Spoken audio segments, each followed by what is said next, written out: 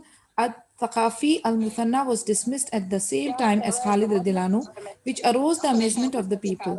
But Umar radhiyallahu anhu said, I did not dismiss them because of any doubt regarding anything that they did. Rather, the people exaggerated about them, and I feared that the people would depend on them. Despite his dismissal, Al-Muthanna was a sincere soldier who took part with Abu Ubaidah radhiyallahu anhu in most of his battles and did well.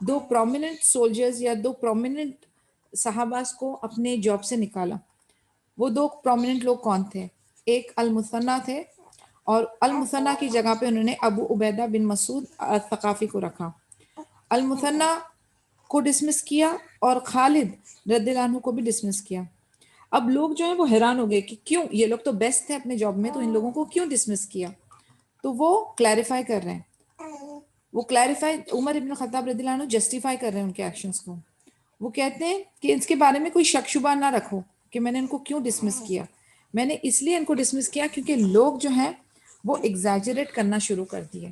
یعنی دین میں نا بدعہ اور شرک کی جو ایجاد ہے وہ ایگزیجریشن ہے. تو کہیں پہ بھی کوئی بھی جگہ پہ اگر ایگزیجریشن نظر آنے لگے نا کہ لوگوں کی اوپینین میں یا ان کی ڈپینڈنسی میں کوئی ایک شخص اتنا زیادہ ان کے دل و دماغ پہ حاوی ہو رہا ہے کہ وہ کوئی ایک نیا فتنہ برپا کر دے، تو اس کو اس کی اصل پوزیشن سے سائیڈ لائن کر دیا جائے.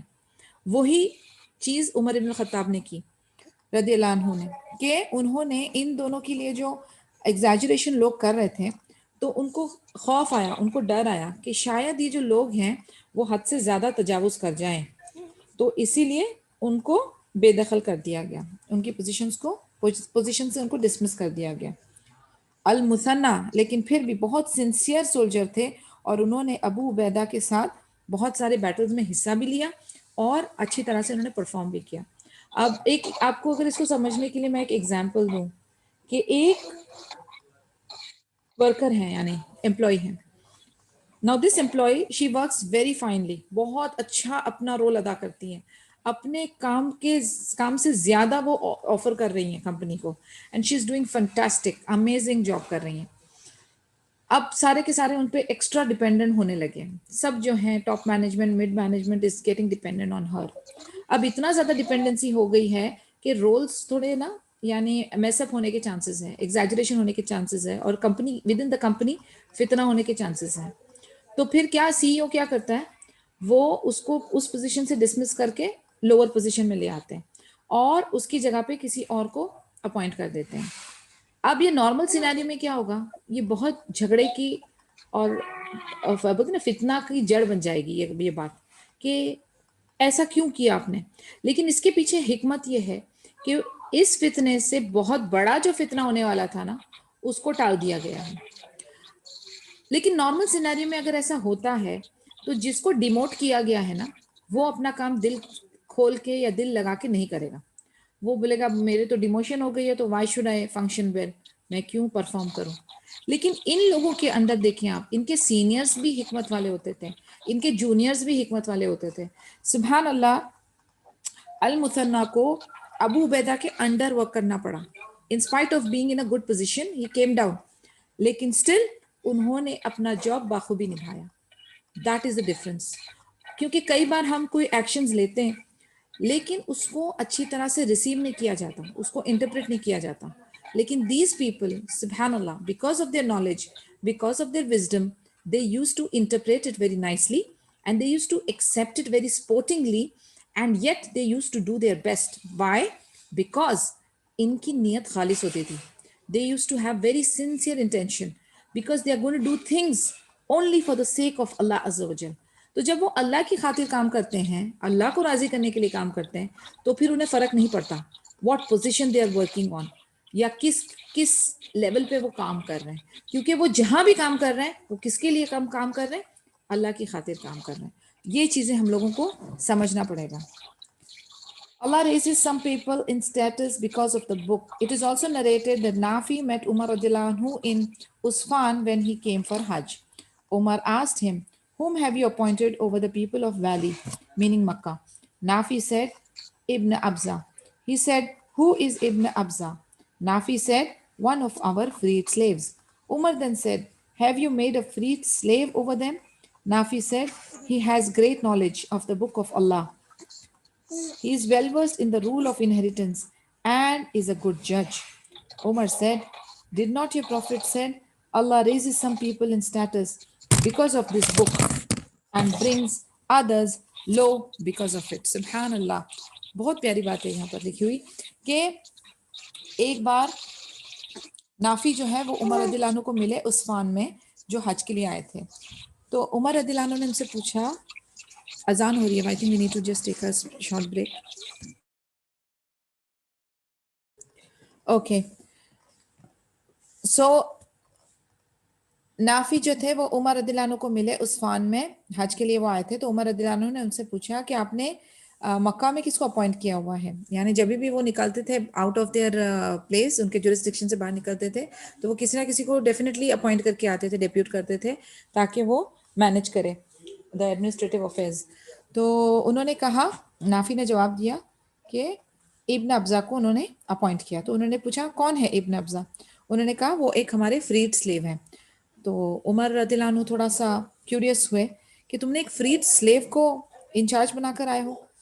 تبھی نافی نے ایکسپلین کیا کہ ان کو بہت زبردست ان کی نالج جو ہے قرآن کی وہ بہت زبردست وسیع ہے, اور ان کو رولز آف انہیریٹنس بھی آتا ہے, یعنی وراثت کا جو قانون ہے وہ بھی ان کو اچھی طرح سے آتا ہے, اور وہ اچھے جج بھی ہیں. یعنی یہ جو فریڈ سلیو ہیں یہ عہدے میں سلیو ہونے کے باوجود اپنی ماشاءاللہ نالج کی وجہ سے کتنی بہترین پوزیشن انہوں نے پائی ہے.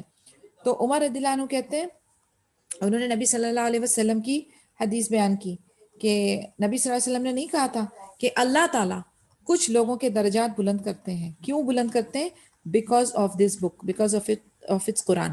یعنی ایک بندہ دنیاوی لحاظ سے بھلے بڑے سٹیٹس میں نہیں ہوگا, پیسے, ویلتھ, لینیج, یہ نامچین نہیں ہوگا, خوبصورت نہیں ہوگا, لیکن اگر اللہ تعالیٰ کا کلام اسے اچھی طرح آتا ہے, اگر اللہ تعالیٰ کا دین کے نالج اس کے پاس بہت ہے, بھرپور ہے, تو اللہ تعالیٰ اس کے درجات بلند کرتے ہیں. اور یہ چیز دیکھی ہوئی ہے, اور ہم نے آس پاس ڈیفینیٹلی اس چیز کو ایکسپیرینس کیا ہے. سبحان اللہ, if I'll tell you an example, کہ جیسے جو رولنگ ہے کہ اگر گھر میں جماعت کرانی ہے تو واٹ از دا رولنگ, کس کو امام بنایا جاتا ہے؟ اس کو امام بنایا جاتا ہے جس کو سب سے زیادہ قرآن حفظ ہو. جتنا زیادہ قرآن حفظ ہوگا, جتنا پورشن سب سے زیادہ گروپ میں, اس کو امام بنایا جائے گا. اور جس کو فقہ آف صلاح, فقہ آف طہارہ آتا ہو, اس کو بنایا جائے گا. لیکن اب اگر اوور آل دیکھا جائے نا, کہ جیسے فار ایگزامپل اگر جس کسی کے آپ گھر میں ہو تو جو اونر آف دا ہاؤس ہے اس کو بھی پرائرٹی دی جاتی ہے امامت کے لیے. لیکن آپ اگر کوئی اور رولز اور ریگولیشنز آپ سوچیں یا اس کے بارے میں آپ کنسیڈر کریں, سب سے زیادہ جس چیز کو ترجیح دی جاتی ہے وہ ہے قرآنک نالج. جس کے پاس زیادہ قرآنک نالج ہے, زیادہ جس نے حفظ کیا ہے, بھلے وہ ایج میں چھوٹا ہوگا, لیکن اس کو امامت کرنے کا حق ہے. تو جس کے پاس اس کتاب کا, قرآن کا علم زیادہ ہے, اس کے درجات بلند اللہ عز و جل کرتے ہیں. بھلے ہی وہ آدمی دنیاوی لحاظ سے غریب ہو, دکھنے میں بہت بولتے ہیں نا کہ کنونشنلی گڈ لکنگ نہ ہو, حسب نسب کے لحاظ سے کوئی بڑا نوبل فیملی کا نہ ہو, لیکن اگر اس کے پاس یہ علم ہے تو وہ سب کو نیچے رکھ اللہ تعالیٰ اس کے درجات بلند کریں گے. یہ ایک وجہ ہے جو ہم لوگوں کو تھوڑا سا غور و فکر کرنا چاہیے. جب بھی ہم سوچتے ہیں ہمارے بچوں کو ہمیں ڈاکٹر بنانا ہے, انجینئر بنانا ہے, اکاؤنٹنٹ بنانا ہے, ایسٹرونٹ بنانا ہے, بڑے بڑے پلان ہیں ہمارے, لیکن اس پر ضرور غور و فکر کریں کہ اللہ کی نظر میں درجات بلند کون سی کتاب کو پڑھنے سے ہوتا ہے, اور اس کے لیے بھی اپنا ٹائم, اپنا پیسہ اور اپنا ایفرٹس انویسٹ کریں, تاکہ اللہ کے مطابق ہمارے بچوں کی بھی اور ہمارے بھی انشاءاللہ باذن اللہ درجات بلند ہو. Because this is a shortcut. So inshallah we have to try that. The most beloved of people to Umar. Umar radhiyallahu anhu famously said, the most beloved of people to me is he that points my flaws to me. Subhanallah. آپ دیکھیں ایک کے بعد ایک ایسی ایسی باتیں ہمارے سامنے آتی ہے کہ ایسا لگتا ہے کہ گھر کی پوری دیواروں پہ ان کے کوٹس لکھ دیے جائیں. It seems that Umar radhiyallahu anhu repeatedly ordered others to advise him because he feared that some people might have held back their opinions because they were shy or because they were afraid of him. This is supported by Umar saying, verily, I fear that when I make a mistake, not a single person among you will correct me as a result of you all being intimidated by me.